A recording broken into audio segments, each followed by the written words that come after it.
કેમ છો? બપોર પડી, નવરા થયા. હું પણ, તમે પણ.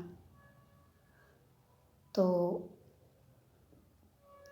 મારું વાર્તા પુરાણ આગળ ચલાવું.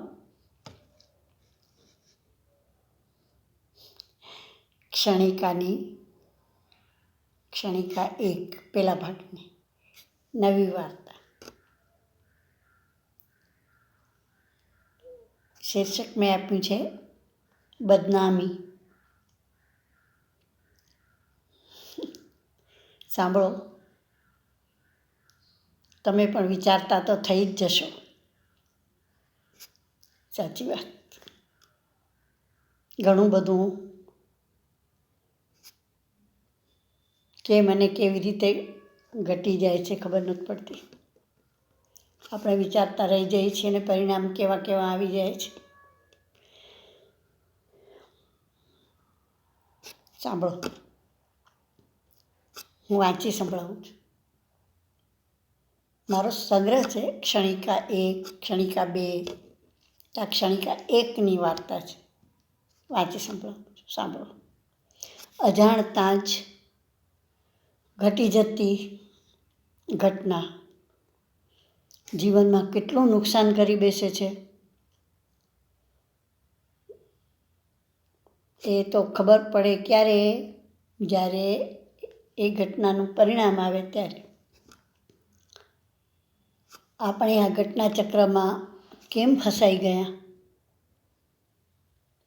એ વાતની સમજ આવે ત્યાં સુધી તો જીવન ક્યાંથી ક્યાં પહોંચી જાય છે. આગળ રસ્તા બંધ ને પાછળ વળાય નહીં. મારી સાથે પણ કંઈક આવું જ થઈ ગયું.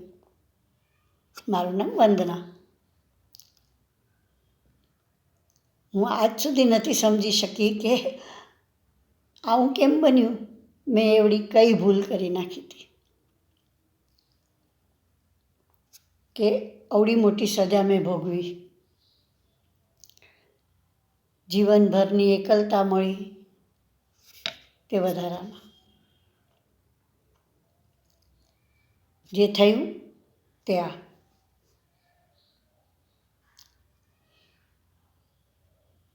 12મું ધોરણ સારા માર્ક્સ સાથે પસાર કર્યું.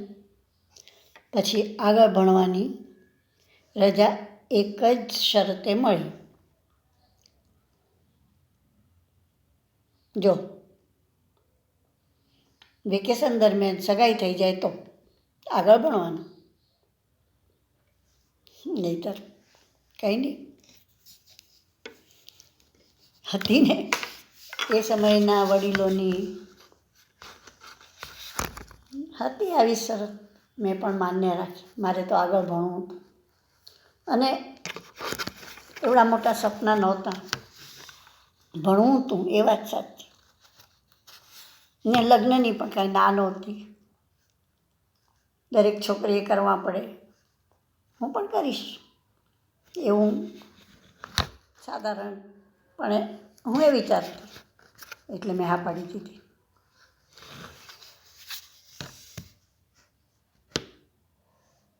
સગાઈ થઈ ગઈ એટલે શરત પ્રમાણે આગળ ભણવાની રજા પણ મળી. હું ખુશખુશાલ.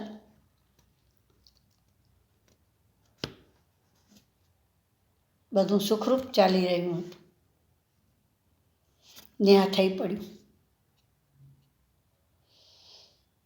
નહીં થયું તો એવું કે હજી સુધી હું એમાં અટવાયેલી છું. આટલા વર્ષો પછી પણ. કોલેજનું છેલ્લું વરસ હતું. હું ભણવામાં મગ્ન અને ઘરવાળા મારા લગ્નની તૈયારીઓમાં મગન.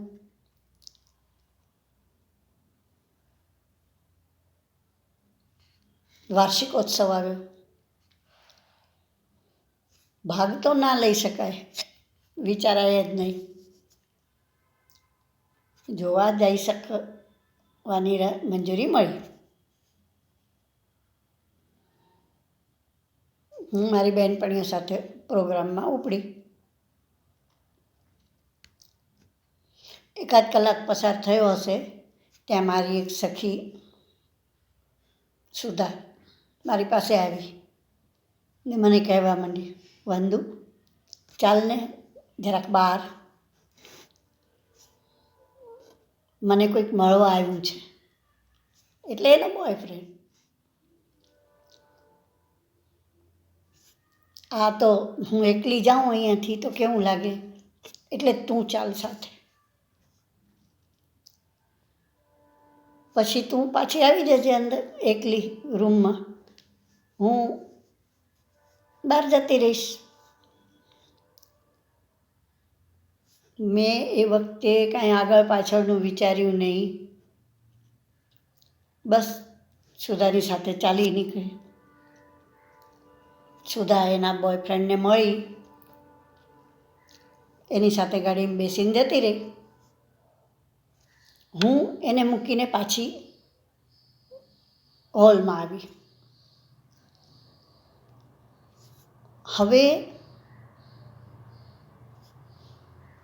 વિધિની વક્રતા અહીંથી શરૂ થઈ.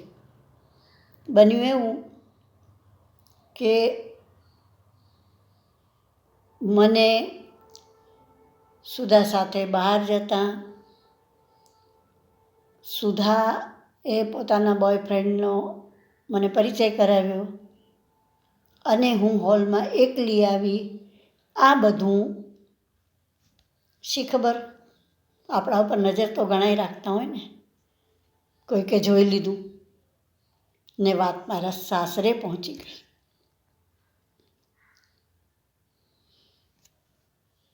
સગાઈ તૂટી ગઈ.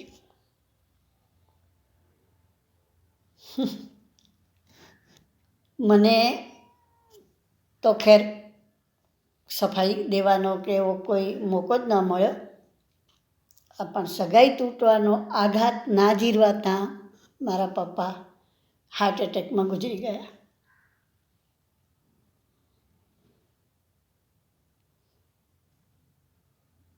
હવે પપ્પા જતાં માએ આપઘાત કર્યો, એમની પાછળ એ ચાલી નીકળી.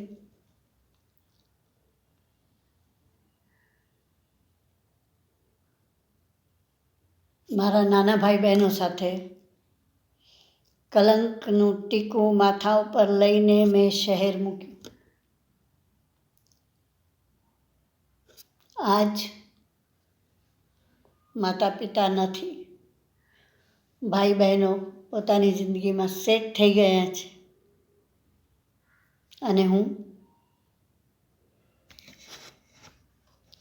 આવજો.